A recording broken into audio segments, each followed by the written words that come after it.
ধরি আমরা কিভাবে যাওয়া লাগবে?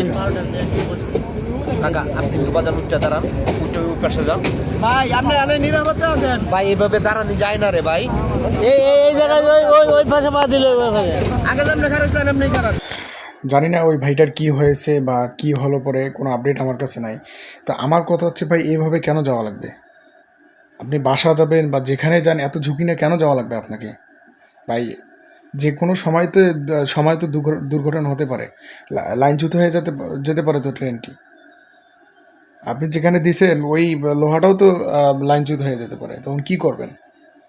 সো এই জিনিসগুলো আপনাদের দেখা উচিত ভাই। এত ঝুঁকি নিয়ে কোনো জায়গায় যাওয়া উচিত না।